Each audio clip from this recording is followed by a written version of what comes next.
Hello friends, তো সবার আগে একজুম চার্জার যদি আপনাদের কাছে যদি কোনো একজুম চার্জার আছে তো কী করবেন, সবার প্রথমে কী করবেন তো ওটাই আপনাদেরকে এখন ভালো করে বলবো। তো দেখে তখন ভিডিওটা, তো চলো শুরু করা যাক। একজুম চার্জার যখনই আসবে তো সবার প্রথমে কী করতে হবে, সবার প্রথমে 48-এর যেটা কানেকশান আছে ওটা 48-এর কানেকশানে জুড়ে দেবেন।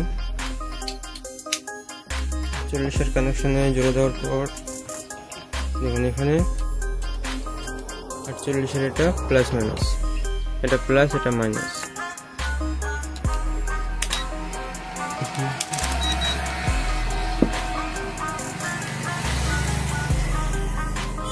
প্লাস মাইনাসে এখানে 48-50 ভোল্ট চলে আসছে। তো সবার আগে আমাদেরকে চেক করতে হবে এখানে 10 ভোল্টেজ আর 12 ভোল্টেজ তৈরি হচ্ছে কিনা। এটাতে 12 ভোল্টেজ, এটাতে 10 ভোল্টেজ।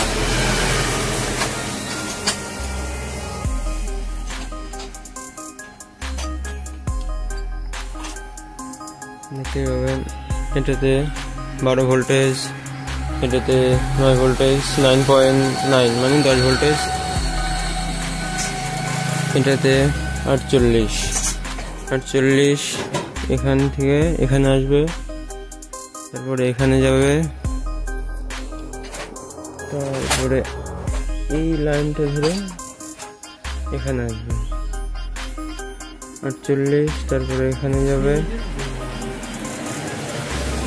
এখান থেকে এখানে একটা জাম্পারের থ্রু হয়ে এই পিনটাতে 48 আসবে, মানে এখানে 48 প্রপারলি সেন্স পাচ্ছে। তারপরে 12 ভোল্টেজ, এখানে 12 ভোল্টেজের কানেকশন আছে তোমার হলো এই আইসিতে,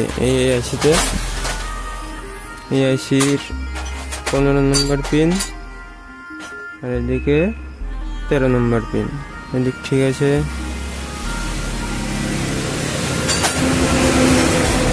তারপরে পিনের থ্রু ওটা শর্ট করলে এখানে ভোল্টেজ আসবে আর এখানে ভোল্টেজ আসবে।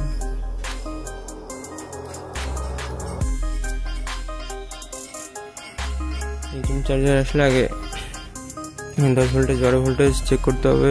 তারপরে এখানে আইসিতে 48 ভোল্টেজ আসছে কিনা ওটা চেক করতে হবে। তারপরে এখানে 12 ভোল্টেজ আসছে কিনা ওটা চেক করতে হবে। আর এখানে যদি আউটপুট না বাড়ায় 3.1 ভোল্টেজ, তার মানে আইসিটা খারাপ হয়ে গেছে। আর আইসি এটা ভোল্টেজ কখন বাড়াবে, যখন এটাকে অটো কাপলারের এই দুটো পিন, এই দুটো পিন যখন শর্ট করা হবে, শর্ট করার পর এই পিনটাতে দেখুন এই পিনে আর এই পিনে 2.9 ভোল্টেজ হবে। তখন বুঝতে হবে যে যদি না বের হয় তাহলে বুঝতে হবে আইসি খারাপ আছে, আর যদি বের হয় তাহলে বুঝতে হবে আইসি ভালো আছে। বাকি সব ঠিকই আছে। এটার প্রবলেম ছিল এখানকার কানেকশানটা ছুটে ছিল, এই এখানকার